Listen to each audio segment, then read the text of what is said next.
महाराज कह रहे हैं भागवत 10वें स्कंद पूर्वार्ध में, यमलार्जुन के प्रसंग में देवर्षि नारद जी कह रहे हैं। नारद जी कहते हैं दरिद्रस्यैव युज्यन्ते साधव समदर्शिनः। यद्यपि संत समदर्शी होते हैं, लेकिन उनकी विशिष्ट कृपा की अनुभूति धनहीन पुरुषों को ही होती है। धनवान पुरुषों को उनकी विशेष कृपा का अनुभव नहीं हो पाता है। कृपा होती तो सब पर समान है, पर अनुभूति किसे होती है? अनुभूति धनहीन पुरुषों को होती है, धनवान पुरुषों को नहीं होती है। क्यों?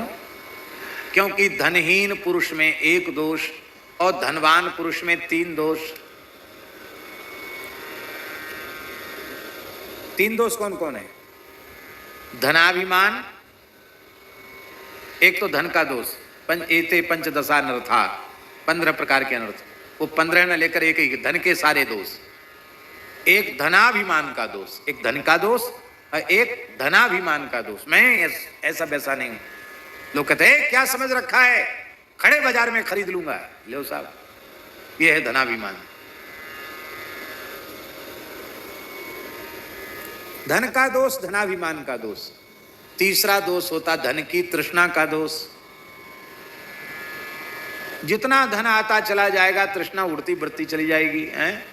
जिम प्रति लाभ लोभ अधिकाई। और धनहीन पुरुष में एक दोष होता है, धन है ही नहीं, तो 15 दोषों से तो बच ही गया। और धन ही नहीं है तो अभिमान बेचारा क्यों करेगा? काय बात का अभिमान करेगा? हैं?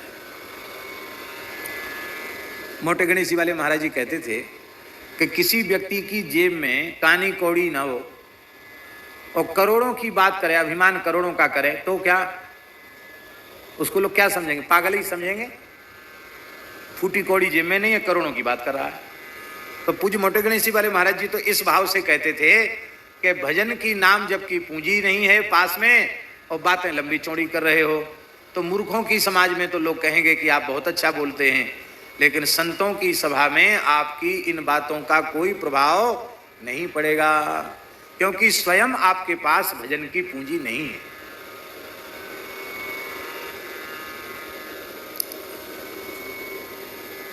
तो धन नहीं है तो धनाभिमान कहां से आएगा? एक दोष जरूर उसमें रहता, तृष्णा का दोष। उसके भी मन में आता है कि और बड़ा मकान हो जाए, थोड़े और खेत बढ़ जाएं, कहीं से भी धन आ जाए, कैसे भी मिल जाए। गया तो लॉटरी के चक्कर में पड़ जाएगा, लॉटरी लगाने लग जाएगा, चाहे और भी उठपटांग उपाय से धन चाहेगा। होती कि हमारे पास भी धन आवे। अब पता नहीं वो पहले पुरानी सत्यनारायण कथा पुस्तक चलती थी, तो उसमें कुछ हिंदी की टीका में कुछ दोहा चौपाई वगैरह भी लिखी रहती थी उसमें। तो एक हमको याद है, उस संस्कृत तो नहीं है शुद्ध, लेकिन वो याद आ गई तो बोल देते हैं। टका धर्मम टका कर्मम टका ही परमम तपः यस्य गेहे टका नास्ति हा टका टक टकाए थे। है पुरानी एक सत्यनारायण कथा की पोथी में है ये। हा टका टक टकाए थे। 50 साल तक जिए नहीं, 50 साल के मर गए। हर क्षण मर रहा है, हर क्षण मर रहा है, हर क्षण नष्ट हो रहा है। तो विनाशी है ये सब चीजें, अविनाशी क्या है? राम नाम सत्य है, यही अविनाशी है। हमारे महाराज जी सवेरे सवेरे बाल भोग बनाते थे, तो कभी कभी जो धुन आ जाती वही कीर्तन करने लग जाते। एक बार महाराज जी कीर्तन कर रहे थे, राम नाम सत्य है, राम नाम सत्य है, गोपाल नाम सत्य है, राम नाम सत्य है, यही कहते हुए पूरी रसोई बनाई महाराज जी ने। और जब पुस्तकालय में आकर बैठे, तिलक लगाने लगे, तो हमने कहा महाराज जी आज तो आप ये कीर्तन कर रहे थे। बोले सबसे उत्तम कीर्तन तो वही है, पर पंडित जी बात ऐसी है कि किसी के घर में बालक का जन्मोत्सव हो तब ये कीर्तन मत कराने लग जाना। राम नाम सत्य है, गोपाल नाम सत्य है, नहीं दक्षिणा नहीं मिलेगी, पिटाई हो जाएगी। और किसी के विवाह में जाके भी ये कीर्तन मत कराना, राम नाम सत्य है, गोपाल नाम सत्य है, वहाँ भी पूजा हो जाएगी। तो बोले संसार के लोग समझते नहीं हैं, हृदय से स्वीकार नहीं करते हैं, पर कितना बढ़िया कीर्तन है, राम नाम सत्य है, राम नाम सत्य है, सत्य बोलो गत्य है, सबसे बढ़िया कीर्तन है। ये तत्वज्ञानी संतों की दृष्टि ऐसी होती है। उस मंत्र के आरंभ में ब्रीही शब्द था। क्या शब्द था? ब्रीही।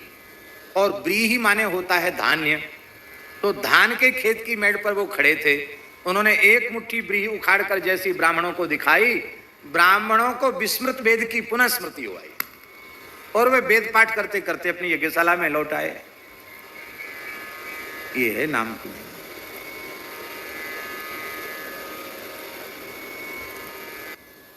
आज वह धन्य हो गया शबरी जी।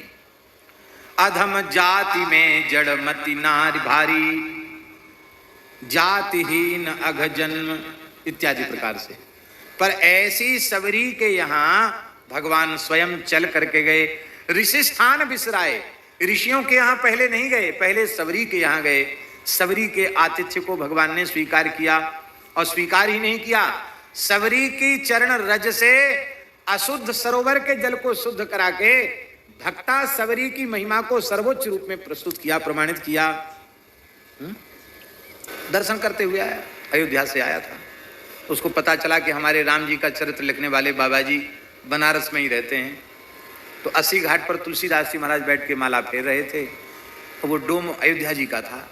उसने दूर से पृथ्वी पर लौटकर साष्टांग प्रणाम किया और बड़ी दीनता से हाथ जोड़कर कहा, राम राम बाबा, राम राम। तुलसीदास जी आप ही हैं? बोले हाँ।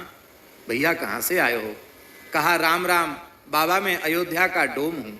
इतना सुनते ही तुलसीदास जी भाव विवल हो गए, दौड़े और भूमि पर साष्टांग पड़े हुए इस डोम को उठाकर छाती से लगा लिया। भैया तुम अयोध्या से आए हो, साक्षात राम जी। अरे राम राम, आप पवित्र सरयू पारीण विप्रकुल में जन्म लेकर इस डोम को आपने छाती से लगा लिया। कहा भैया, यस चांडालोपि रामेति वाचम वदे तेन स संवदे तेन स संवसे तेन स भुंजीयात।